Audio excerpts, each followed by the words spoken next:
এক ভাই আমাদের কাছে একটি প্রশ্ন করেছেন, আমাদের ইউনিভার্সিটিতে প্রতি বছর হোলি বা উৎসব বা দুর্গাপূজা সহ বিভিন্ন ধর্মাবলম্বীদের বিভিন্ন উৎসব পালন করা হয়। মুসলিম ছাত্রছাত্রীরা তাতে অংশগ্রহণ করে, এটা কি জায়েজ হবে কি না? আলহামদুলিল্লাহ, বর্তমানে প্রেক্ষাপটে অত্যন্ত গুরুত্বপূর্ণ একটি প্রশ্ন, বিশেষ করে যুবক যুবতীদের জন্য। বলে যে ধর্ম যার যার, উৎসব সবার। ধর্ম যার যার, উৎসব সবার। না ভাই, ধর্ম যার যার, উৎসব সবার না। ধর্ম যার যার, উৎসবও তার তার।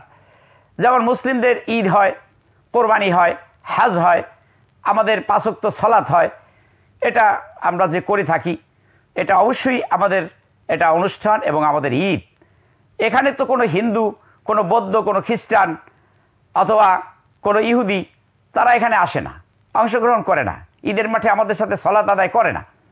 কিন্তু দুঃখজনক বিষয় হলো, আমাদের মুসলিম ছেলেমেয়েরা, বিশেষ করে উঠতি বয়সী ছেলেমেয়েরা, তারা এই যে দুর্গাপূজা হোক, হোলি খেলা হোক, সেখানে গিয়ে নাচে, গান গায়, তারপরে অশ্লীলতা, বেহায়াপনা, বেপর্দা ইত্যাদি অনুসারে তারা চলে।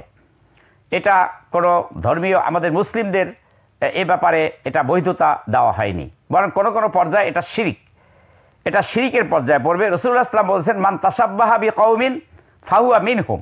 যে যে জাতির অনুসরণ করলো, সে সেই জাতির হিসাবেই আখ্যায়িত হবে।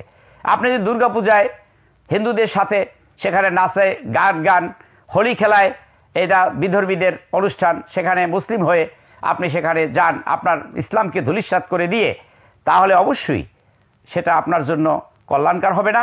আপনি তাদেরই দলভুক্ত হবেন, আপনি ইসলাম থেকে খারিজ হয়ে যাবেন। ওমর রাদিয়াল্লাহু তাআলা আনহু বলেছেন, লা তাদখুলু আলাল মুশরিকিন। ওমর রাদিয়াল্লাহু তাআলা বলেছেন যে তোমরা মুশরিকদের যে পূজা মণ্ডপ আছে, ইবাদতখানা আছে, সেখানে তোমরা প্রবেশ করো না। যখন ইয়াউমা ঈদিহিম, তারা যেখানে আনন্দ করে, ফুর্তি করে, উৎসব করে, সেখানে তোমরা যেও না।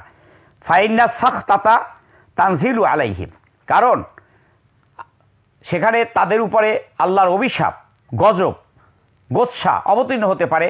সুতরাং তাদের উপরে গোচ্ছা, আল্লাহর গজব অবশ্যই আছে, কিন্তু আমরা সেটা দেখি না। আল্লাহর রহমত সেখানে নেই।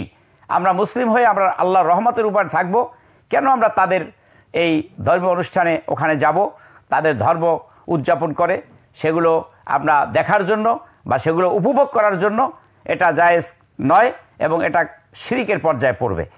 তবে এখানে একটি কথা আছে, সেটি হলো, যদি কোনো ধর্মীয় উপাসনালয় কেউ যদি হামলা করতে যায়, সেটাকে সংরক্ষণ করা বা দেখশন করে রাখা, তাদের পূজার অংশগ্রহণ করা না, বরং তাদের যে পূজা মণ্ডপ আছে, তাদের যে গির্জা আছে বা তাদের যে ধর্মীয় উপাসনালয় যেখানে মূর্তি রাখা আছে, সেটা যদি কেউ ভেঙে দিতে চায় বা নষ্ট করতে চায়, সেটাকে আমাদের যেহেতু মুসলিম দেশ, আমাদের সংখ্যাগরিষ্ঠ, সেখানে আমাদের সেগুলো আমরা দেখতে পারি এবং সেটা আমরা রক্ষা করতে পারি যে তাদের ধর্মীয় স্বাধীনতা রয়েছে, তারা সেটা করবে। কিন্তু যারা পাহারা দিবে তারা পূজা করবে না এবং তারা কোনো ইন্টারেস্ট ফিল করবে না এই পূজা উপলক্ষে।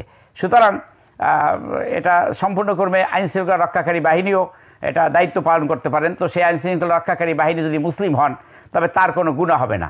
তিনি দেশের শান্তি ধর্ম এবং তিনি শান্তির যে বাণী, সেটা প্রচারের জন্য, সেটাকে অক্ষুণ্ণ রাখার জন্য আমরা করতে পারি।